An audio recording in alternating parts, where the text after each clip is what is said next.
नमस्कार, good morning to all of you. कैसे हो आप लोग? आई होप कि आप लोग अच्छे होंगे।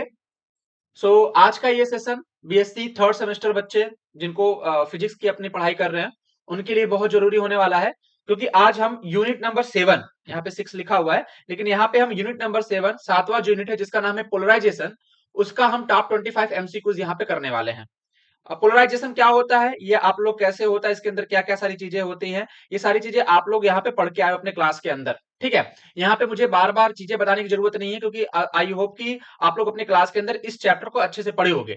पोलराइजेशन क्या होता है और पोलराइजेशन से अंदर जितनी भी चीजें होती हैं, निकोल प्रिज्म होती हैं या फिर बार फ्रिंजेस होती हैं, सारी चीजें आप लोग अच्छे से पढ़ के आए होंगे, क्या होता है कैसे होता है। आज के इस वीडियोस के अंदर सिर्फ केवल टॉप 25 एमसीक्यूज की बात करेंगे, जो कि प्रीवियस ईयर क्वेश्चन पे बेस्ड होंगे। इससे आपको ये आइडिया लग जाएगा कि एग्जाम में क्वेश्चंस कैसे करते हैं। लेकिन सबसे इंपॉर्टेंट नोटिफिकेशन ये है, सबसे इंपॉर्टेंट चीज ये है कि आपके बुक में, आपके नोटबुक में एक एक फार्मूले का एक छोटा सा नोटबुक होना चाहिए, जिसमें आपने सारे जिसमें अपने सारे फार्मूलास आपने लिखे हुए हैं, क्योंकि at the end of the lecture आपको वही फार्मूला आपको बार बार यूज होने वाला है। तो लेक्चर स्टार्ट करने से पहले, अटेंड करने से पहले आपके नोटबुक में वो सारे फार्मूला जो भी आपके दिमाग में आ रहे हैं, जो भी आप रिकॉल कर पा रहे हो, उसको आप नोट करके रखो, क्योंकि वही आपके काम आने वाला है। आई होप कि आप लोग को ये सेशन अच्छा लगेगा। चलिए आज का ये सेशन स्टार्ट करते हैं। तो दिमाग को कंसंट्रेट करके अपने सामने एक कॉपी और पेन लेके आप मेरे साथ ही क्वेश्चंस को अप्रोच करो। मैं जैसे लगा रहा हूँ आप भी लगाओ। हो सकता है कभी कभी आपके आंसर्स आएंगे, हो सकता है कभी कभी ना आए। ना आए तो डिमोटिवेट होने की बात नहीं है। क्वेश्चंस अप्रोच देखो, कैसे मैं सॉल्व कर रहा हूँ, कैसे आप सॉल्व कर रहे हो, क्या डिफरेंसेस है, क्या आंसर सेम आ रही है, क्या गलत आ रही है।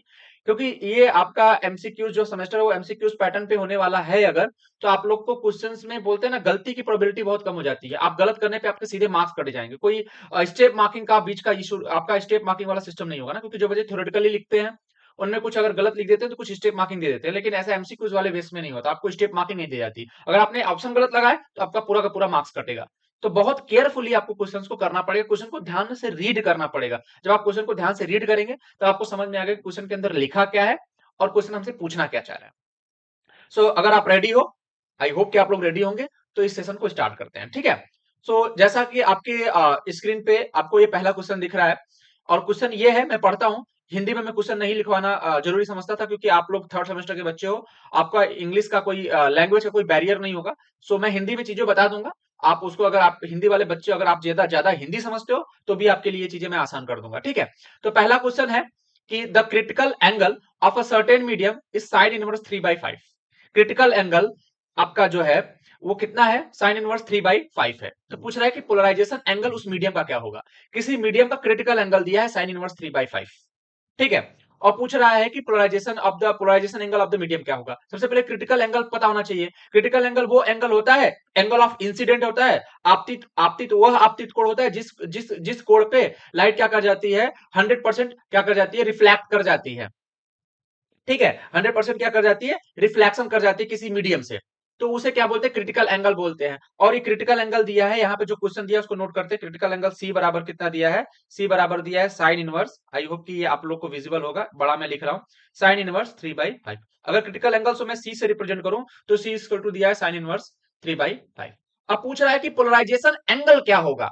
तो पोलराइजेशन एंगल आप लोग को पता होना चाहिए कि पोलराइजेशन एंगल क्या होता है। जब आप पोलराइजेशन पढ़ोगे तो उसमें पता होता है कि पोलराइजेशन एंगल क्या होता है। ठीक है, ये कोई आपका मीडियम का कोई सरफेस है, मैं बता दे रहा हूं, ये कोई मीडियम का सरफेस है। जब इस मीडियम के सरफेस पे कोई अनपोलराइज लाइट फॉल करती है, अनपोलराइज लाइट मतलब है कि जिसमें इलेक्ट्रिक फील्ड के कंपोनेंट रैंडम डायरेक्शन में ओरिएंटेड होते हैं। ठीक है। तो ये हमारा, हम ये नॉर्मल ड्रॉ कर देते हैं। मान लेते हैं कि ये नॉर्मल है, ये अभिलंब है।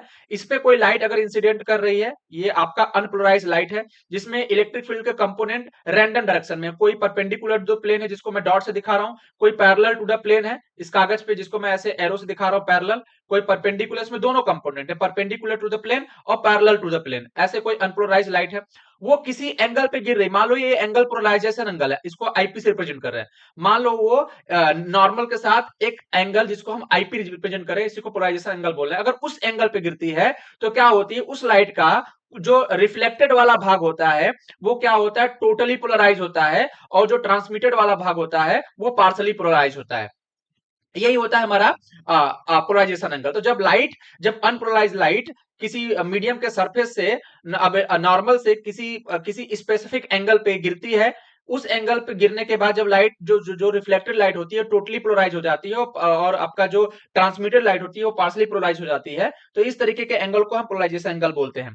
टोटली पोलराइज होने का मतलब है कि यहाँ पे जो लाइट है सबका मोड ऑफ वाइब्रेशन है, प्लेन ऑफ वाइब्रेशन है, सब एक हो जाएगा, वो परपेंडिकुलर टू द प्लेन हो जाता है। जो टोटली पोलराइज लाइट होती है, रिफ्लेक्टेड लाइट होती है, उसमें सारे जो कंपोनेंट होते हैं इलेक्ट्रिक फील्ड के सारे परपेंडिकुलर टू द प्लेन हो जाते हैं।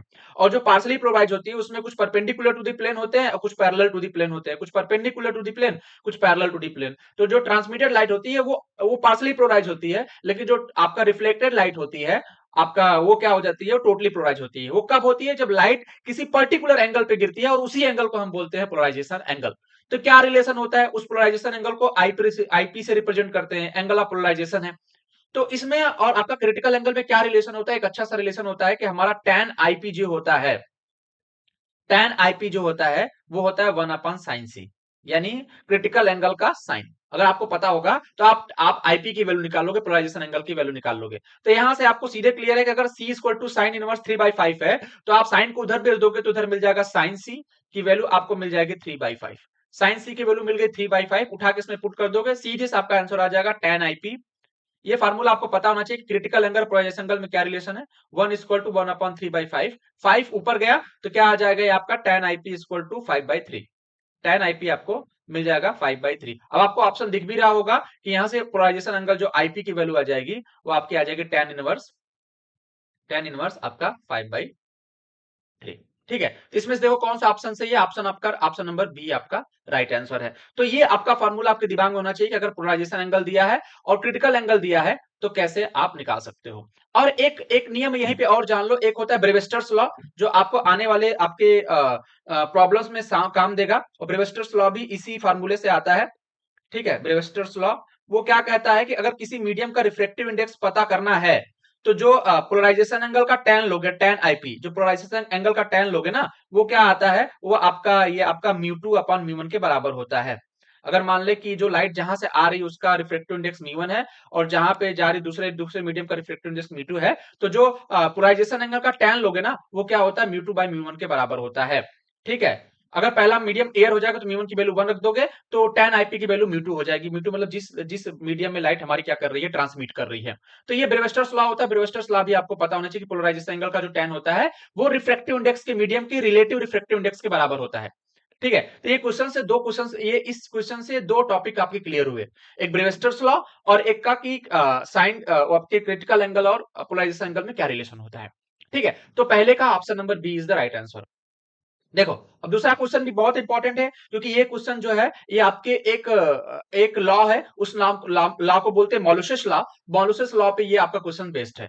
तो मॉलुसस लॉ क्या कहता है कि जब कोई लाइट किसी पोलराइजर से किसी पोलराइजर और एनालाइजर के बीच से गुजरती है तो उनमें कितनी लाइट कितनी कितनी उसकी इंटेंसिटी में बदलाव आया है वो बताता है, कि वो फॉर्मूला होता है I बराबर I not cos square theta. ये हमको बताता है कॉस स्क्वायर थीटा, ये हमको मॉलुसस लॉ बताता है। ये फार्मूला आपके दिमाग में होना चाहिए। मॉलुसस लॉ बताता है कि ये थीटा क्या है, ये थीटा है angle between analyser and polariser.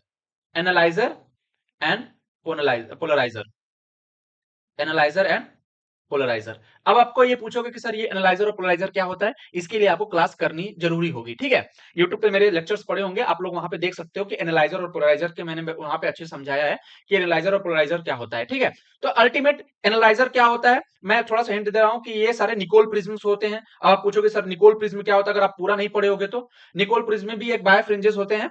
ठीक है, तो वो क्या करते हैं, लाइट को क्या करते हैं, आपका पोलराइज करते हैं, पोलराइज करने के काम आते हैं। तो एक एनालाइजर होता है और इसी के ठीक सीधे में एक पोलराइजर लगते हैं। ठीक है, एनालाइजर क्या करता है, लाइट को पोलराइज करता है, और जब ये आपका पोलराइजर से सॉरी यहाँ पे पोलराइजर होता है और यहाँ पे हम यहाँ पे क्या करते हैं, एनालाइज करते हैं। पहले एनालाइजर फिर पोलराइजर होता है। ये चल भी नहीं रहा, हर क्लास में यही। चल जाओ भाई, क्या प्रॉब्लम हो गई, कभी कभी बुरा मान जाता है ये। चल जाओ यार। ठीक है, तो ये आपका एनालाइजर होता है और आपका ये पोलराइजर होता है, जो आपका एनालाइजर होता है। ठीक है, तो अल्टीमेट ये जो थीटा है, इन दोनों के बीच में ये जो एक्सिस आती है, इन दोनों के बीच में कितना एंगल है उसकी बात करता है। ठीक है, कितने कोण पे ये दोनों है। अगर थीटा बराबर 90 डिग्री कोण पे होंगे, एग्जैक्ट परपेंडिकुलर होंगे, एक एक ऐसे होगा और एक ऐसे होगा, एक एनालाइजर ऐसे, पोलराइजर ऐसे, एग्जैक्ट 90 डिग्री पे होगा। तो जो इंटेंसिटी यहां से तुम निकलेगी, जो एनालाइजर से देखोगे उसकी इंटेंसिटी जीरो हो जाएगी। क्यों? क्योंकि थीटा बराबर 90 डिग्री रखोगे और कॉस 90 की वैल्यू क्या होती है? जीरो होती है, तो उसकी इंटेंसिटी जीरो हो जाएगी। तो जब एग्जैक्ट परपेंडिकुलर होंगे एनालाइजर और पोलराइजर, तो उनके बीच की इंटेंसिटी जीरो हो जाएगी। इस क्वेश्चन में क्या कह रहा है कि दो पोलराइड्स हैं, वही जो आपका पोलराइजर है P1 और P2, और जिसके एक्सिस एक दूसरे के परपेंडिकुलर हैं। ये आपका P1 बना लिया और ये आपका क्या है? P2 है। P2 कुछ इस तरीके से होगा, मैं बना नहीं पा रहा, कुछ इस तरीके से ऐसे बना लो, परपेंडिकुलर है ना, ये इसका एक्सिस है और ये दोनों आपस में क्या है? परपेंडिकुलर है। ठीक है, axis to polariser P1 P2 placed with their axis perpendicular to the each other, जिसके एक्सिस आपस में एक दूसरे से क्या है? परपेंडिकुलर है। Unpolarised light I naught incident on P1, जब अनपोलराइज्ड लाइट P1 से इंसिडेंट कर रही है, तो इतना याद रखो कि जब पहली लाइट, जब भी कोई लाइट पहले पोलराइजर से गुजरती है, तो उसकी जो इंटेंसिटी हो जाती है, हम उसको I1 बोलेंगे, वो कितनी हो जाती है? ठीक आधी हो जाती है। वो डजेंट मैटर कि वो कितने एंगल पे रखा है, जब भी लाइट पहले पोलराइजर से गुजरता है, मान लो यहाँ पे I नॉट लाइट है जो यहां से गुजरेगी, पहले के पोलराइजर से गुजरेगी, तो उसकी इंटेंसिटी पहले की इंटेंसिटी से आधी हो जाएगी। ये डिपेंड नहीं करता कि ये जो P1 है वो किस एंगल पे रखा है इस एक्सिस के साथ। हाँ, अब दूसरे से जब गुजरेगा, P2 से गुजरेगा, तब ये चेक करना होगा कि इन दोनों के बीच में एंगल कितना है। ठीक है, लेकिन जब भी पहले पोलराइजेशन से पास होगी, हमेशा उसकी इंटेंसिटी जो अनपोलराइज्ड लाइट है उसकी आधी हो जाएगी। तो I1 जो होगा इनिशियली जब P1 से पास करेगा, तो उसकी इंटेंसिटी I नॉट बाई 2 हो जाएगी। ठीक है, unpolarised light I not incident on P1 और third पोलराइडर P3 kept between P1 और P2। एक तीसरा पोलराइडर P1 और P2 क्या रखा जाता है? इन दोनों के बीच में रखा जाता है, P3 इनके बीच में रखा जाता है, और उसकी एक्सिस क्या है कि 45 डिग्री बना रही है P1 के साथ। यानी कुछ ये इस तरीके से, ऐसे आप देख पा रहे हो कि इसके साथ ये 45 डिग्री कोण बना के कुछ P3 मैंने रख दिया। ठीक है, तो जब लाइट आप P1 से निकलेगी, P3 से गुजरेगी, तो उसकी इंटेंसिटी क्या होगी? इसका मतलब है P1 और P3 के बीच में एंगल कितना है बच्चा? P1 और P3 के बीच में एंगल है वो 45 डिग्री है। अगेन P1 और P2 के बीच में भी एंगल कितना है? P2 और P3 के बीच में भी एंगल कितना है? एंगल आपका 45 डिग्री है। ठीक है, 45 डिग्री है, क्योंकि ये दोनों आपस में परपेंडिकुलर है। ये इससे 45 डिग्री पे रखा है, तो ये भी 45 डिग्री और ये भी 45 डिग्री के एंगल पे होगा। तो जब लाइट P1 से गुजरेगी, तो उसकी इंटेंसिटी कितनी हो जाएगी? I1 जो है I नॉट बाई 2 हो जाएगी। फिर ये लाइट P3 से गुजरेगी, अब P3 से गुजरेगी, चूंकि P1 और P2 के बीच में एंगल 45 डिग्री पे है, अब मालूस लॉ लगेगा, I बराबर I नॉट, यहाँ पे लिख लो आपका क्या? I2 बराबर I नॉट, आई यहाँ पे आई नॉट नहीं होगा, क्योंकि अब यहां से लाइट I1 निकलेगी ना, क्योंकि ये आई नॉट तो इसमें इंटर कर रही थी, P1 से I1 निकल रही, तो ये हो जाएगा I1 cos स्क्वायर, इनके बीच का एंगल कितना है? 45 डिग्री। तो I2 की वैल्यू कितनी हो जाएगी? I1 की वैल्यू है I नॉट बाई 2 और cos स्क्वायर 45 डिग्री, cos की वैल्यू होती है 1 बाई रूट 2, तो कितनी हो जाएगी? 1 बाई 2, उसका स्क्वायर 1 बाई 2, कितना हो जाएगा? I not by 4। यानी जो लाइट आपके P3 से निकली बाहर, उसकी इंटेंसिटी कितनी है? I नॉट बाई 4, यानी जो पहले अनपोलराइज्ड लाइट थी उसकी 1 बाई 4 हो गई। अब ये लाइट किस में एंटर करेगी? P2 में एंटर करेगी। जो P2 कितने एंगल पे है? P2 और P3 के बीच में एंगल आपका 45 डिग्री है। अगेन आप मालूस लॉ लगाओगे, तो यहाँ पे जो I3 आ जाएगा वो आपका कितना आ जाएगा? I2 into cos square 45 degree, क्योंकि ये P2 और P3 भी एक दूसरे के परपेंडिकुलर 45 डिग्री पे हैं। ठीक है, तो I3 की वैल्यू कितनी आ जाएगी? I2 की वैल्यू रख दो I नॉट बाई 4 और cos स्क्वायर 45 की डिग्री 1 बाई 2, तो कितना आ जाएगा? I नॉट बाई 8 आपका आंसर हो जाएगा। तो देख लो कौन सा ऑप्शन सही है? I नॉट बाई 8 आपका डी ऑप्शन इसका राइट आंसर होगा। ठीक है, तो ये आपको ध्यान रखना होगा कि P3 जब इंट्रोड्यूस किया, तो P3 जो है P1 से भी 45 डिग्री पे होगा और P2 से भी 45 डिग्री पे होगा। ये याद रखना कि जब भी अनपोलराइज्ड लाइट पहले पोलराइजर से पार करेगी, तो उसकी इंटेंसिटी अनपोलराइज्ड लाइट की आधी हो जाएगी ऑटोमेटिक, वो डिपेंड नहीं करती कि उनके बीच वो जो पोलराइजर है वो कितने एंगल पे रखा है एक्सिस के साथ। लेकिन हाँ, जब दूसरे दो पोलराइजर की बात होगी, एक से निकली दूसरे में घुसी, तब उन दोनों के बीच में रिलेटिव एंगल देखा जाता है। लेकिन जब इनिशियली पहले से निकलेगी, तो उसकी इंटेंसिटी डायरेक्ट आधी हो जाएगी। ठीक है, चलो क्वेश्चन नंबर तीसरे पे आते हैं। कह रहा है कि अ ग्रीन लाइट, इसका मैंने ऑप्शन बता दिया, ऑप्शन नंबर डी होगा। कह रहा है a green light of wavelength 500 nanometre is incident on quarter wave plate. ठीक है, क्वार्टर वेव प्लेट, यहाँ पे ध्यान देना, यहाँ पे एक नाम आया क्वार्टर वेव प्लेट। ठीक है, whose refractive index corresponding to E ray and O ray is equal to 1.55, 1.5443 respectively. The thickness of the quarter wave plate should be. Quarter wave plate क्या होता है? ठीक है, वो आपको जानना होगा क्वार्टर वेव प्लेट क्या होता है। जी, आप क्लास के अंदर पढ़ोगे तो क्वार्टर वेव प्लेट आपको पता होना चाहिए, क्वार्टर वेव प्लेट क्या होता है। लेकिन इतना होना चाहिए कि जो ऑप्टिकल पाथ डिफरेंट होता है, ये आपको पता होना चाहिए कि जो ऑप्टिकल पाथ डिफरेंट होता है वो क्या होता है, क्वार्टर वेव प्लेट के केस में वो लैम्डा बाई 4 के बराबर हो जाता है। ठीक है, equal to the quarter of wave, इसीलिए इसका नाम पड़ा है क्वार्टर वेव प्लेट, क्योंकि जो ऑप्टिकल पाथ डिफरेंस आएगा वो कितना हो जाएगा, लैम्डा वेवलेंथ का 1/4 हो जाएगा, इसीलिए इसका नाम क्वार्टर, क्वार्टर मतलब होता है 1/4। ठीक है, तो जो ऑप्टिकल पाथ डिफरेंट आएगा लाइट से, जब वो वेव प्लेट से गुजरेगी तो उसका ऑप्टिकल पाथ डिफरेंट कितना हो जाएगा, 1/4 ऑफ लैम्डा हो जाएगा। और ऑप्टिकल पाथ डिफरेंट होता कितना है, ऑप्टिकल पाथ डिफरेंट होता है t into n e minus n o, यानी क्या होता है, refractive index of extra ordinary ray और minus number refractive index of ordinary ray, और जो कि दिया है 1.55 और 1.43, और ये किसके किसके बराबर होगा, लैम्डा बाई 4 के बराबर होगा। और थिकनेस क्या है, उस क्वार्टर वेव प्लेट का थिकनेस है। तो पूछ क्या रहा है, उस क्वार्टर वेव प्लेट का थिकनेस पूछ रहा है, तो टी इक्वल टू कितना आ जाएगा, lambda upon t n e minus n naught. ठीक है, लैम्डा अपॉन 4 हो जाएगा। ठीक है, lambda upon 4 n e minus n naught. Lambda की वैल्यू कितनी है, 500 नैनोमीटर। नैनोमीटर को आप कन्वर्ट कर लो मीटर में, 10 टू द पावर -9 से मल्टीप्लाई करके मीटर में कन्वर्ट हो जाएगा। अपॉन यहाँ पे कितना रख दोगे, इतने यहाँ पे आपका 4 इंटू एन ई की वैल्यू कितनी है, एन ई की वैल्यू यानी कि refractive index of extra ordinary रे, ई रे, इसकी वैल्यू कितनी है 1.5534 माइनस 1.5443। इसको सब्ट्रैक्ट करने पे, इसको सॉल्व करोगे, टी की जो वैल्यू आ जाएगी ये आपकी आ जाएगी 13.74 into 10 to the power -6 metre. यानी कि अगर ये मीटर हटाओगे, इसको सेंटीमीटर में, माइक्रोमीटर में लिखना चाहोगे, टी की वैल्यू आ जाएगी, क्योंकि एक माइक्रोमीटर में 10 टू द पावर -6 मीटर होता है, तो ये आ जाएगा 13.74, ये आपका माइक्रोमीटर आ जाएगा, इतनी थिकनेस होगी। ठीक है, तो ये फार्मूला आपके दिमाग में होना चाहिए। देख लो कौन सा ऑप्शन सही है, 13.74 यानी ये आपका ऑप्शन नंबर सी सही है। तो ये आपको पता होना चाहिए कि जो क्वार्टर वेव प्लेट का जो ये होता है, जब कोई लाइट क्वार्टर वेव प्लेट से गुजरती है तो उसकी जो थिकनेस होती है, इस तरीके से जो ऑप्टिकल पार्ट डिफरेंट होता है वो लैम्डा बाई 4 हो जाता है, और ऑप्टिकल पार्ट डिफरेंट होता है t into n e minus n naught, यानी एक्स्ट्रा ऑर्डिनरी रे और ऑर्डिनरी रे के बीच में जो रिफ्रैक्टिव इंडेक्स का डिफरेंस होता है उससे हम थिकनेस का मल्टीप्लाई करते हैं तो ऑप्टिकल पार्ट डिफरेंट आ जाता है। और वही क्वार्टर वेव प्लेट के केस में लैम्डा बाई 4 हो जाता है, लैम्डा बाई 4 के बराबर कर दिया, थिकनेस निकाल लिया इस वाले फार्मूले से। तो आई होप कि ये तीसरा क्वेश्चन बहुत इंपॉर्टेंट है। ये इंपॉर्टेंट क्वेश्चन है क्योंकि ऐसे रिफ्रैक्टिव इंडेक्स दिया रहेगा आपको, और आपको ऐसे ऐसे ही आपको थिकनेस निकालना होगा आपका क्वार्टर वेव प्लेट का। ठीक है, तो ऐसे क्वेश्चन आपके दिमाग में होने चाहिए, ऐसे फार्मूला आपके दिमाग में होना चाहिए। चलो, अब आ गया निकोल प्रिज्म क्या होता है, नाइकोल प्रिज्म या निकोल प्रिज्म, जो भी बोलो, आपका अलग अलग टंग लैंग्वेज है। ठीक है, तो कह रहा है कि Nicol prism is based on the principle of, पहली बात तो आपको पता होना चाहिए कि नाइकोल प्रिज्म होता क्या है। तो नाइकोल प्रिज्म जो होता है वो डबल रिफ्लेक्शन या बार फ्रिंजेस होता है, जो कि किसके प्रिंसिपल पे बेस्ड होता है, नाइकोल प्रिज्म एक बार फ्रिंजेस होता है जो कि प्रिंसिपल, किस प्रिंसिपल पे काम करता है, क्योंकि प्रिंसिपल भी बार बार पूछता है।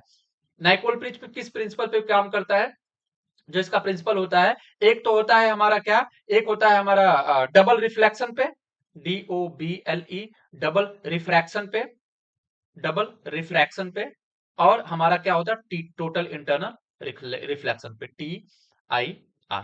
तो दो प्रिंसिपल पे बेस्ड होता है, एक डबल रिफ्लेक्शन पे और एक टोटल इंटरनल रिफ्लेक्शन पे। अब टोटल इंटरनल रिफ्लेक्शन तो मैं शुरुआत में ही बताया, पहले क्वेश्चन में टोटल इंटरनल रिफ्लेक्शन क्या होता है। ये डबल रिफ्लेक्शन आप लोग के लिए नई चीज है।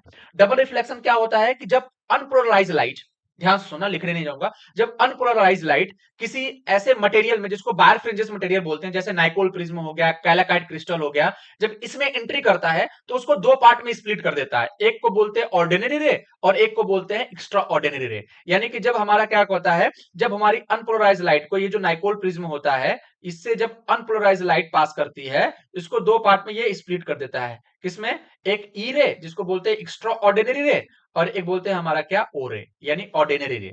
क्या होता है एक्स्ट्रा ऑर्डिनरी रे, ठीक है, और ई रे और ओ रे क्या होता है, ये आपको जानना जरूरी है। जो ऑर्डिनरी रे होता है वो स्नेल्स लॉ फॉलो करता है, ये भी कभी कभी पूछ सकता है। जो ऑर्डिनरी रे होता है वो स्नेल्स लॉ फॉलो करता है, अब इस मत पूछेगा कि स्नेल्स लॉ क्या होता है।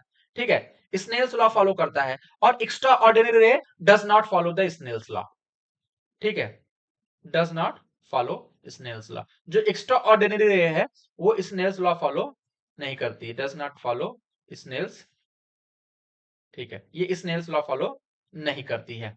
ठीक है, तो अब ये जो नाइकोल प्रिज्म से डबल रिफ्लेक्शन क्या होता है कि जब भी कोई लाइट, अनपोलराइज्ड लाइट किसी बार फ्रिंजेस से, जैसे कि नाइकोल प्रिज्म हो गया, बार फ्रिंजेस मटेरियल जैसे नाइकोल प्रिज्म हो गया, कैलाकाइट क्रिस्टल हो गया, इससे पास करती है तो उसको दो पार्ट में स्प्लिट कर देती है, एक एक्स्ट्रा, एक ई रे और एक ओ रे। ठीक है, ई रे क्या होता है, स्नेल्स लॉ फॉलो करता है, और ओ रे क्या होता है, स्नेल्स लॉ फॉलो करता है, और ई रे स्नेल्स लॉ फॉलो नहीं करता है। ठीक है, अब बात आती है कि ये जो और रे होती है ये स्नेल्स लॉ फॉलो करती है, इसलिए observed by the service, absorbed by the surface, ठीक है, absorbed by the surface, absorb by surface, ये सरफेस के द्वारा क्या कर ली जाती है, एब्जॉर्ब कर ली जाती है, क्योंकि ये स्नेल्स लॉ फॉलो करती है। लेकिन ये स्नेल्स लॉ फॉलो नहीं करता इरे, इसलिए क्या शो करता है, ये प्रिज्म से यानी बार फ्रिंजेस से ये इमर्ज हो जाता है, बाहर निकल जाता है, यानी पोलराइज हो जाता है, emerge from prism, emerge from Naipaul prism,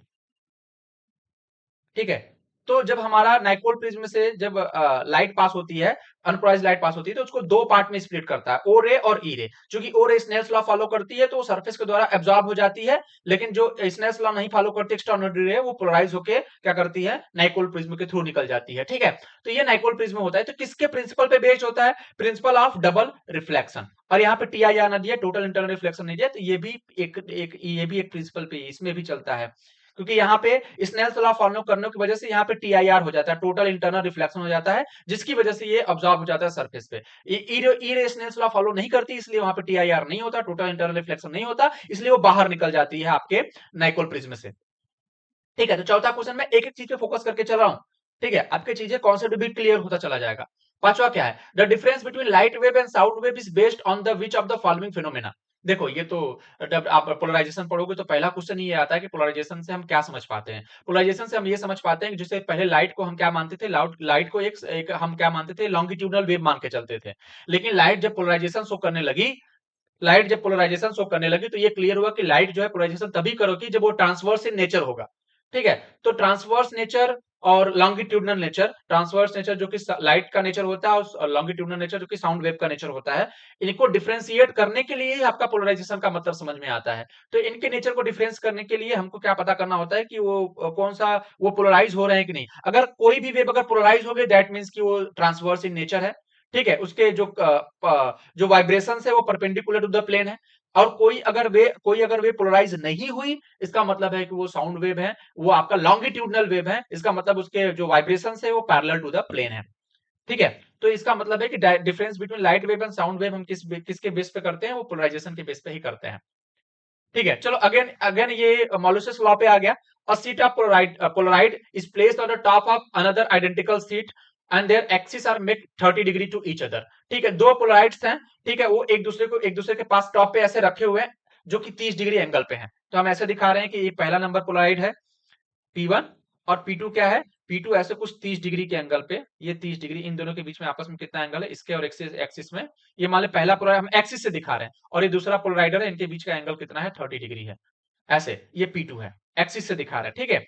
तो जब लाइट कोई आई नॉट इंटेंसिटी की लाइट जो है वो P1 से पास करेगी, आफ्टर पासिंग थ्रू P1, तो जो आई नॉट की वैल्यू हो जाएगी वो क्या हो जाएगी, जो I1 हो जाएगा, पहली बार पास करेगा तो I1 की जो वैल्यू हो जाएगी वो कितनी हो जाएगी, I नाइट बाई 2। हम पहले बताया जब पहले ही पास करेगी तो उसकी इंटेंसिटी आई नॉट बाई 2 हो जाएगी, क्योंकि उसमें जो मैग्नेटिक फील्ड और इलेक्ट्रिक फील्ड रहेंगे तो मैग्नेटिक फील्ड वाले कंपोनेंट बाहर आ जाएंगे, केवल इलेक्ट्रिक फील्ड वाले कंपोनेंट ही बाहर आएंगे, तो उसकी इंटेंसिटी आधी हो जाएगी, मैग्नेटिक फील्ड वाले फिल्टर आउट हो जाएंगे। तो आई वन की वैल्यू हो जाएगी आई नॉट बाई 2 जब P1 से पास करेगा। अब यही इंटेंसिटी I1 P2 से पास करेगा, तो जब अब दो पोलराइडर हो गए, इनके बीच का रिलेटिव एंगल देखा जाएगा, तो जो I2 आ जाएगा, यानी जो फाइनल I आ जाएगा वो कितना आ जाएगा, I1 इंटू कॉस स्क्वायर, इनके बीच का एंगल कॉस स्क्वायर 30 डिग्री, ठीक है। तो आई की वैल्यू जो आ जाएगी वो कितनी आ जाएगी, I1 यानी I naught by 2 cos square 30, cos 30 की वैल्यू होती है आपकी कितनी, अंडर रूट में 3/2 का स्क्वायर, तो कितना आ जाएगा, ये आपका आ जाएगा ये आई नॉट 3I0 बाई आपका कितना आ जाएगा, ये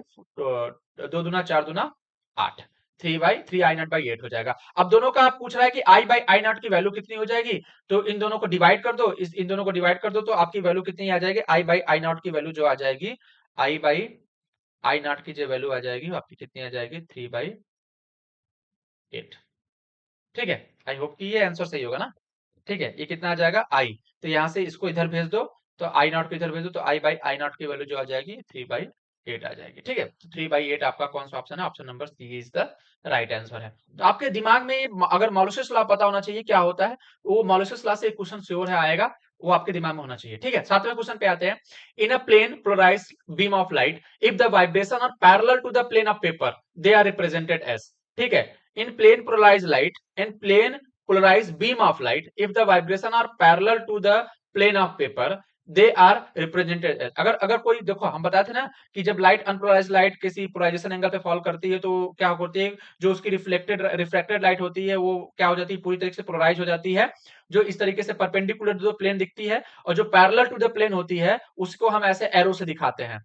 ठीक है, एरो से दिखाते हैं। जो पैरेलल टू द प्लेन जो आपकी लाइट्स आती हैं उसको एरो एरो से दिखाते हैं, और जो परपेंडिकुलर टू द प्लेन आती है उसको हम क्या दिखाते हैं, डॉट से दिखाते हैं। तो यही पूछ रहा है कि in a plane polarised beam of light if the vibration are parallel to the plane, अगर vibration parallel to the plane होगा तो हम उसे किससे रिप्रेजेंट करते हैं, उसको हम एरो से रिप्रेजेंट करते हैं। तो ये एरो से रिप्रेजेंट कर देंगे। अगर अगर vibration perpendicular to the plane होता है तो उसको डॉट से रिप्रेजेंट करते हैं, लेकिन यहाँ पूछ रहा है कि vibration parallel to the plane है तो उसको हम एरो से रिप्रेजेंट करते हैं। ठीक है, एरो का मतलब बता रहा है कि वाइब्रेशन जो है उसी प्लेन में, जिस प्लेन में ये लाइट सारी के फिनोमेना हो रही, लाइट गिर रही है, लाइट रिफ्लेक्ट हो रही है, उसी उसी के प्लेन के पैरेलल होगा।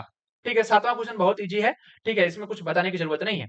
आठवें क्वेश्चन पे आओ। A ray of light is incident on the surface of glass plate of refractive index 1.5 and the polarisation angle, what is the angle of polarisation. भाई ठीक है, अगेन मालूस लॉ लगाओ। tan IP आपका mu दिया है, आपको क्या पूछ रहा है, आईपी की वैल्यू पूछ रहा है, आपका उस मटेरियल का रिफ्रैक्टिव इंडेक्स दिया जिस मटेरियल पे ये लाइट फॉल कर रही है। हम मान के चल रहे हैं कि हवा से आ रही है और उस मटेरियल पे फॉल कर रही है जिसका रिफ्रैक्टिव इंडेक्स क्या है, 1.5 है, तो म्यू इक्वल टू क्या हो जाता है, tan आईपी। जब यहाँ पे क्या होता है, हम मानते हैं कि एयर से लाइट आ रही है और ये मीडियम है, इस मीडियम का रिफ्रैक्टिव इंडेक्स कितना है, 1.5 है। ठीक है, ऐसे फॉल कर रही है। तो हम बताए थे ना कि tan आईपी की वैल्यू क्या होती है, tan आईपी की वैल्यू होती है mu two by mu one. ठीक है, mu two by mu one, यहाँ पे इसका म्यू वन हो जाएगा। एयर का रिफ्रैक्टिव इंडेक्स 1 होता है तो 1 रख दोगे तो यहाँ म्यू टू की जगह म्यू है, तो ये आ जाएगा tan आईपी की वैल्यू, यही आपको फार्मूला मिल जाएगा, tan IP equal to mu. यहाँ पे tan आईपी लिख लो, यही आपको पता करना है, और म्यू की वैल्यू होती है 1.5। ठीक है, और आप ये क्वेश्चन, आपको अगर ये एंगल दिया होगा तो यहाँ पे आपको पता ये दिया होगा कि tan इनवर्स 1.5 की वैल्यू होती कितनी है, tan इनवर्स 1.5 की वैल्यू होती कितनी है। तो यहाँ से जब यहाँ पे आपको आपके क्वेश्चन में ये दिया होगा कि tan इनवर्स इसकी वैल्यू कितनी, क्योंकि आपको ये आईपी निकालना है, तो आईपी की जो वैल्यू आ जाएगी वो अप्रॉक्स 57.3 आपका रेडियन इसकी आपकी वैल्यू आ जाएगी। ठीक है, तो ये आपका ऑप्शन नंबर ए जो है आपका राइट आंसर होगा इस क्वेश्चन का। ठीक है, अब आते हैं अगले क्वेश्चन पे। In a uniaxial double reflecting crystal the extra ordinary ray, वही है नाइकोल प्रिज्म, वही तो है यूनिएक्सियल डबल क्रिस्टल क्रिस्टल। उसी से पूछ रहा है कि जो एक्स्ट्रा ऑर्डिनरी रे होती हैं उसका वाइब्रेशन कैसा होता है। तो जो एक्स्ट्रा ऑर्डिनरी रे होती हैं उसका जो वाइब्रेशन होता है वो होता है perpendicular, plane perpendicular to direction of propagation. ठीक है, तो इसमें से देख लो, in the direction of propagation of light ray. ठीक है, जो ई रे होती हैं उसका उसका उसका जो प्लेन, उसका जो डायरेक्शन होता है वो plane perpendicular to the direction of propagation, in the direction of perpendicular to the principal plane. तो ये आपका बी ऑप्शन जो आपका राइट आंसर होगा, कि जो एक्स्ट्रा ऑर्डिनरी होती है उसका जो डायरेक्शन होता है वो आपके प्रोपागेशन के परपेंडिकुलर होता है, यानी प्रोपागेशन यानी कि वो पूरे प्लेन के ही परपेंडिकुलर हो जाएगा। तो 9वें का ऑप्शन नंबर बी जो होगा वो राइट आंसर होगा। 10वें क्वेश्चन पे आते हैं।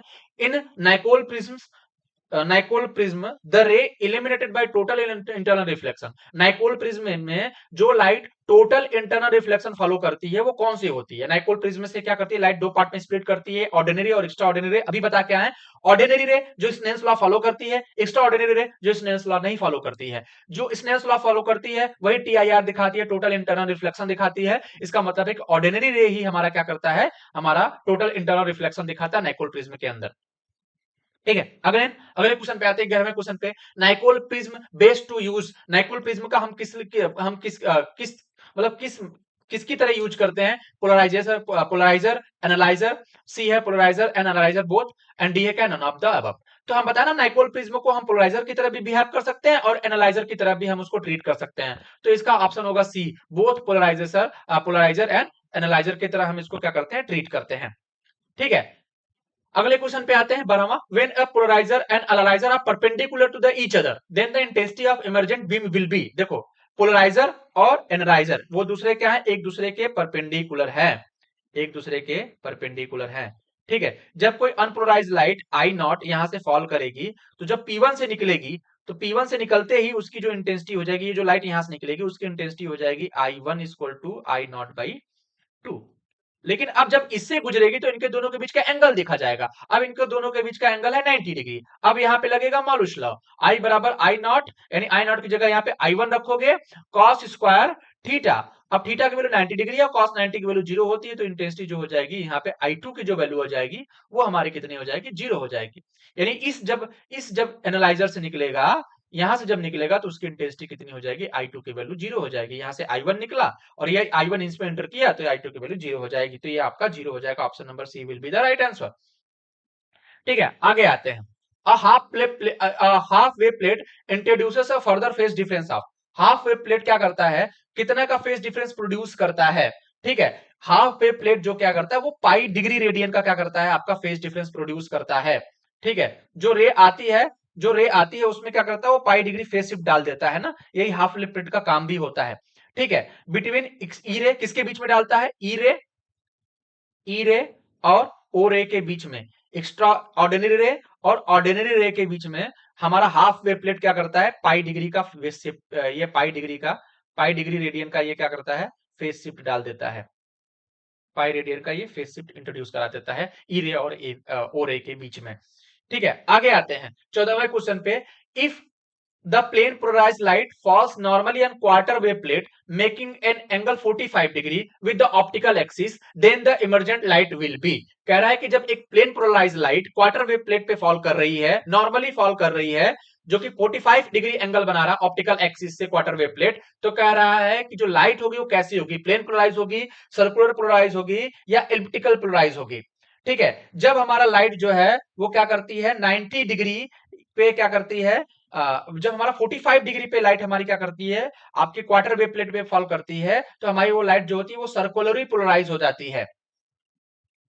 ठीक है, क्या करती है, सर्कुलरली हमारी लाइट क्या करती है, उसको पोलराइज कर देती है। कब, जब हमारा जो लाइट है, प्लेन पोलराइज लाइट होती है, वो 45 डिग्री एंगल पे क्या करती है, इंसिडेंट करती है क्वार्टर वेव प्लेट पे। तो ये आपके दिमाग में ही होना चाहिए। ठीक है, क्योंकि ये क्वेश्चन बहुत इंपॉर्टेंट है कि कब सर्कुलरली पोलराइज होता है, कब प्लेन पोलराइज होता है। प्लेन पोलराइज देखो, दो तरीके से लाइट पोलराइज होती है जब वो क्या करती है, क्वार्टर वेव प्लेट पे फॉल करती है। एक आपका प्लेन पोलराइज लाइट होता है, ठीक है, और आपका क्या दूसरा क्या होता है, आपका सर्कुलरली पोलराइज लाइट होता है। प्लेन पोलराइज लाइट कब होता है, जब थीटा इक्वल टू कितना होता है, 0 डिग्री या 90 डिग्री होता है। जब लाइट 0 डिग्री और 90 डिग्री फॉल करती है तो प्लेन पोलराइज हो जाती है, और सर्कुलरली पोलराइज होती है जब थीटा बराबर 45 डिग्री होता है, तो ये सर्कुलरली पोलराइज लाइट हो जाती है। और अगर इनके बीच में कहीं फॉल करे तो इलिप्टिकली पोलराइज लाइट भी होती है। ठीक है, तो ये आपका इस केस में 45 डिग्री पे फॉल कर रही तो ये सर्कुलरली पोलराइज लाइट हो जाएगी। ठीक है, आगे आते हैं। Half shaded device consist of. Half shaded device के बारे में आप लोग को पता होना चाहिए कि हाफ शेडेड डिवाइस होता क्या है। ठीक है, तो हाफ शेडेड डिवाइस जो होता है वो क्या कंसिस्ट करता है, उसमें एक ग्लास भी होता है और क्वार्टर वेव प्लेट भी होता है। तो इसमें देखो कोई ऐसा ऑप्शन तो दिया नहीं गया कि बोथ ना, हाफ शेडेड डिवाइस जो होती है वो एक ग्लास प्लेट भी रखती है और उसके अंदर क्वार्टर प्लेट भी होती है, लेकिन ऐसा कहीं ऑप्शन नहीं दिया गया बोथ। तो इसका जो अप्रोप्रिएट ऑप्शन होगा, half part of glass plate and half part of quarter plate, क्योंकि इसमें दोनों आ गए, तो ये आपका आपका सी ऑप्शन इसका राइट होगा। ठीक है, 16वें क्वेश्चन पे आते हैं। If the plane of polarisation is turn through 13.2 degree, then the specific rotation of sugar will be. ठीक है, लेंथ ऑफ द ट्यूब दिया है 20 सेंटीमीटर, कंसंट्रेशन ऑफ शुगर दिया है 10%। देखो ये क्वेश्चन वेरी इंपॉर्टेंट है, और ऐसे क्वेश्चन थोड़े ट्रिकी होते हैं, थोड़े दिमाग में बैठ जाता है इसका कॉन्सेप्ट। ऐसे क्वेश्चन एक बार पढ़ लोगे तो आपके दिमाग में आ जाएगा। ठीक है, plane of polarisation is turn through the 13.2 degree, theta की वैल्यू दी है, कितनी डिग्री टर्न किया है, 13.2 डिग्री। यहाँ पे लिख दो 13.2 डिग्री। ठीक है, यहाँ पे ट्यूब का जो लेंथ दिया है, एल की वैल्यू दे दो 20 सेंटीमीटर। जो जो चीजें दी है हम लिख ले रहे हैं। ठीक है, और कंसंट्रेशन दिया, सी की वैल्यू दे दी है 10%। ठीक है, अब इसको कन्वर्ट करो अप्रोप्रिएट आपके आपके यूनिट्स में। ठीक है, यहाँ पे 13.2 डिग्री दी है, इसको डिग्री डिग्री रहने दो क्योंकि डिग्री में ही रखेंगे। यहाँ 20 सेंटीमीटर है तो इसको डेसीमीटर में रखो, क्योंकि आंसर हमको डेसीमीटर में ही लिखना है, मतलब आंसर हमको डेसीमीटर में ही चाहिए। तो ये 20 सेंटीमीटर यानी 2 डेसीमीटर हो जाएगा। ठीक है, ये आपका एक जीरो हट जाएगा जब डेसीमीटर में कन्वर्ट करोगे। और हाँ, इसको कंसंट्रेशन को ग्राम पर एमएल में लिखना है, तो ये 10% का मतलब होता है 10 ग्राम पर 100 ml ना भाई। 10% का मतलब होता है कि 100 ml में ये 10 ग्राम है। ठीक है, 100 ml के सोल्यूशन में ये 10 ग्राम है। 10% का मतलब होता है 100 ml के सोल्यूशन में 10 ग्राम है। परसेंटेज का मतलब यही होता है। तो ये कट जाएगा, 10 से एक जीरो कट जाएगा, डिवाइड करोगे तो कितना आ जाएगा, 0.1 ग्राम पर ml। ठीक है, ये ग्राम पर ml में आएगा। 10% का मतलब होता है 0.1 ग्राम पर ml।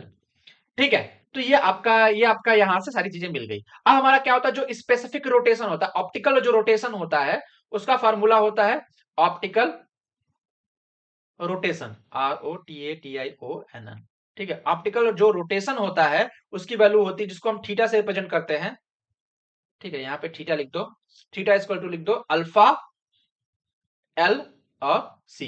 तो यहां से अल्फा की वैल्यू निकाल ली है, अल्फा बराबर क्या हो जाएगा, स्पेसिफिक रोटेशन, ठीक है। ये अल्फा की है, ये स्पेसिफिक रोटेशन ही बोलते हैं, और थीटा क्या ऑप्टिकल रोटेशन है। तो यहां से अल्फा की जो वैल्यू आ जाएगी वो थीटा अपन क्या आ जाएगी, एल इंटू सी। थीटा की वैल्यू रख दो कितना 13.2, ये आपका डिग्री में ही है, अपॉन एल की वैल्यू रख दो 2 DM decimetre into multiplied by 0.1 ग्राम पर एमएल। आपका ये एंगल में मिल जाएगा, ठीक है, ये एंगल में मिल जाएगा। ये कितनी आ जाएगी जब इसको काट पीट के मचाओगे, तो ये 66 डिग्री पर ग्राम, ये 66 डिग्री जी पर एमएल, ग्राम पर एमएल आ जाएगा। तो यूनिट लिखने की जरूरत नहीं है, इसका जो ऑप्शन आएगा वो 66 डिग्री आ जाएगा। तो ये जो ऑप्टिकल रोटेशन होता है और आपका स्पेसिफिक रोटेशन होता है, ये अल्फा स्पेसिफिक रोटेशन है, इसमें रिलेशन आपको इस वाले फार्मूले से पता होना चाहिए। कंसंट्रेशन दिया होगा तो उसको आप ग्राम पर एमएल में कन्वर्ट कर सकते हो कि 10% का मतलब 10/100, 20 दिया था 20/100, 30 दिया 30/100, ऐसे निकलता, ठीक है। और सेंटीमीटर में एल दिया तो उसको डेसीमीटर में कन्वर्ट करो, थीटा के अगर डिग्री में दिया है तो डिग्री में रहने दो, अगर रेडियन में दिया तो डिग्री में कन्वर्ट कर लो, ठीक है। ऐसे इस क्वेश्चन को डील करते हैं, ठीक है। Jones matrix has the order of, ये क्वेश्चन हालांकि जॉन्स मैट्रिक्स बहुत इंपॉर्टेंट नहीं है, लेकिन फिर भी जान लो कि जॉन्स मैट्रिक्स क्या होता है। जॉन्स मैट्रिक्स मैथमेटिकली क्या करता है, रिप्रेजेंट करता है, डिस्क्राइब द पोलराइजेशन स्टेट। अगर हमको पोलराइजेशन स्टेट को रिप्रेजेंट करना है तो हम मैट्रिक्स फॉर्म में कैसे रिप्रेजेंट करते हैं, थोड़ा सा हायर मैथमेटिक्स है वो, जब क्लास के अंदर आप पढ़ोगे तो जानोगे कि जब हम किसी पोलराइजेशन की स्टेट को देखना है कि उसका स्टेट क्या है, तो हम जॉन्स मैट्रिक्स का यूज करते हैं। और जॉन्स मैट्रिक्स की जो आपकी ऑर्डर होती है वो 2x2 की एक मैट्रिक्स होती है। तो इसका ऑर्डर यहाँ पे याद रखो कि जॉन मैट्रिक्स जो होती है, जॉन्स मैट्रिक्स जो होती है वो 2x2 ऑर्डर की होती है, ठीक है। 18वें क्वेश्चन पे आओ। For linearly polarised light the component of electric field has a phase angle. Linearly polarised light के लिए कंपोनेंट ऑफ इलेक्ट्रिक फील्ड क्या होना चाहिए, ठीक है, या आइदर जीरो होता है, आइदर क्या होता है, पाई होता है। जीरो कब होता है, जब इलेक्ट्रिक फील्ड का कंपोनेंट जीरो कब होता है, मतलब ये लिनियरली पोलराइज होने के लिए इलेक्ट्रिक फील्ड का कंपोनेंट आइदर जीरो एंगल पे होता है या तो पाई एंगल पे होता है। जीरो कब होता है, जब इन फेज में होता है, ठीक है। और पाई कब होता है, जब आउट ऑफ फेज होता है। जब पाई क्या होता है, आउट ऑफ फेज होता है, आउट ऑफ फेज होता है। तो for linearly polarised light the component of electric field has phase angle, उसका फेज एंगल जीरो होगा या पाई होगा। जीरो जब इन फेज में होगा और पाई होगा आउट फेज में होगा। तो दोनों ऑप्शन सही है, लेकिन इस केस में पाई नहीं दिया, इस केस में जीरो दिया, तो इसका डी ऑप्शन आपका राइट होगा। लेकिन आपके दोनों दिमाग में रहे, जीरो भी होता है पाई भी होता है, पाई आउट ऑफ फेज होता है और जीरो इन फेज होता है, ठीक है। 19वें क्वेश्चन पे आओ। Two amplitude are said to be orthogonal each other. दो एम्पलीट्यूड इलेक्ट्रिक फील्ड के दो कंपोनेंट दिए हैं, वो ऑर्थोगोनल कब होंगे, जब E1 और E2 का कॉम्प्लेक्स कंजुगेट क्या होगा, उसका जो डॉट प्रोडक्ट होगा वो जीरो के बराबर हो जाएगा। E1 एंड E2 स्टार की जो वैल्यू हो जाएगी जीरो के बराबर हो जाएगी, तो क्या हो जाएगा, वो ऑर्थोगोनल टू ईच अदर होगा, ठीक है। 20वें क्वेश्चन पे आओ। A half wave plate can produce, half wave plate क्या करता है, ठीक है, ये क्वेश्चन बहुत इंपॉर्टेंट है। हाफ वे प्लेट क्या करता है, दो तरीके के क्या करता है, लाइट को प्रोड्यूस करता है, एक प्लेन पोलराइज लाइट, एक क्या करता है, circularly polarise light. Plane polarise light क्या होता है, ठीक है, प्लेन पोलराइज लाइट और सर्कुलरली पोलराइज लाइट को प्रोड्यूस करता है, ठीक है। प्लेन पोलराइज लाइट कब होता है, जब थीटा इक्वल टू क्या होता है, थीटा इक्वल टू हमारा होता है 0 डिग्री और 90 डिग्री, ठीक है। तो ये हमारा क्या करता है, प्लेन पोलराइज लाइट को हमारा प्रोड्यूस करता है। और जब थीटा इक्वल टू क्या होता है 45 डिग्री होता है, तो ये हमारा क्या करता है, सर्कुलरली पोलराइज लाइट को ये क्या करता है, प्रोड्यूस करता है। इसका डी ऑप्शन जो होगा, plane polarise and circularly polarise light को क्या करता है, ये प्रोड्यूस करता है हमारा हाफ वेव प्लेट, ठीक है। 5 क्वेश्चन और बचे हैं, बहुत जल्दी जल्दी कर लेते हैं, ठीक है। 21वें क्वेश्चन पे है, to obtain the electrical polarise light the phase angle between E ray and O ray, ठीक है। अगर हमको electrically polarise light find out करना है तो हमारा क्या होना चाहिए, ई रे और ओ रे के बीच में एंगल कितना होना चाहिए, ठीक है। तो अगर हमारा एंगल, ठीक है, नॉन जीरो है, नॉन जीरो होना, ठीक है, पाई बाई 2 है और हमारा क्या है, पाई है, ठीक है। अगर ये नहीं है तो हमारी क्या हो जाना चाहिए, अगर हमारा नॉन जीरो है और पाई बाई 2 है और पाई है, तो हमारा क्या होगा, वो हमारी राइट जो है एक्स्ट्रा ऑर्डिनरी रे और ओ रे के बीच में अगर ये एंगल नहीं है तो हमारे क्या हो जाएंगे, वो इलेक्ट्रिकली पोलराइज लाइट हो जाएंगे, ठीक है। नॉन जीरो का मतलब है नॉन जीरो हो और पाई बाई 2 और पाई ना हो, ठीक है। नॉन जीरो हो और पाई बाई 2 और पाई ना हो, यानी कि जीरो नहीं होना चाहिए, नॉन जीरो, जीरो हो गया तो क्या हो जाएगा कि वो आपका आपका इलेक्ट्रिकली पोलराइज लाइट नहीं होगा, यानी ना तो जीरो होना चाहिए और ना ही पाई होना चाहिए, ना तो पाई बाई 2 होना चाहिए। ठीक है, तो कौन सा बचा इसमें आपका, देखो पाई बाई 4 ही इसमें से एक ऑप्शन बच रहा है। तो क्या होना चाहिए, एक्स्ट्रा ऑर्डिनरी रे और ऑर्डिनरी रे के बीच में क्या होना चाहिए, पाई बाई 4 ही आपका आंसर इसमें है, इसमें अप्रोप्रिएट आना चाहिए। ठीक है, non zero, pi by 2, pi by 2। एक बार इस क्वेश्चन को कंफर्म कर लेना, आई होप कि ये क्वेश्चन क्लियर ही होगा ना। Non zero, pi by 2 and pi. ठीक है, नॉन जीरो नहीं होना चाहिए।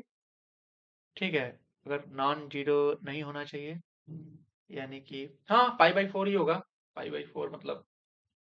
ठीक है, नहीं पाई बाई 4 का तो वो हो जाता है ना आपका, पाई बाई 4 में शायद हमने बताया था कि अभी सर्कुलरली पोलराइज लाइट हो जाती है ना, बताया तो था अभी। हाँ 45 डिग्री पे सर्कुलरली पोलराइज होती है, 0 डिग्री और 90 डिग्री पे आपका क्या होता है, प्लेन पोलराइज लाइट हो जाता है। तो 0 डिग्री और 90 डिग्री पे प्लेन पोलराइज लाइट होता है, 0 डिग्री और 90 डिग्री पे आपका प्लेन पोलराइज लाइट होता है, और पाई बाई 4 पे। हाँ तो ये क्या होगा आपका नॉन जीरो और पाई बाई 2 और पाई नहीं होना चाहिए, पाई बाई 2 और पाई नहीं होना चाहिए। ठीक है, एक बार इस क्वेश्चन को कंफर्म कर लेना। ठीक है, आई होप कि मुझे अभी ध्यान में नहीं आ रहा है। ठीक है, लेकिन इस बार कंफर्म कर लेना, आइदर ये पाई बाई 4 होगा, आइदर ये जीरो होगा। ठीक है, आइदर ये जीरो जीरो अप्रोप्रिएट लग रहा है, क्योंकि नॉन जीरो नहीं होना चाहिए। ठीक है, नॉन जीरो नहीं होना चाहिए, नॉन जीरो नहीं होना चाहिए, और पाई बाई 2 और पाई और पाई बाई 2 होना चाहिए, नॉन जीरो होना चाहिए और पाई बाई 2 नहीं होना चाहिए। नॉन जीरो होना चाहिए और पाई बाई 2, यानी जीरो तो हुआ होगा कि नहीं, जीरो तो होगा नहीं। ठीक है, और पाई बाई 2 नहीं होना चाहिए, पाई और पाई बाई 2 नहीं होना चाहिए, और नॉन जीरो भी आपका नहीं होना चाहिए।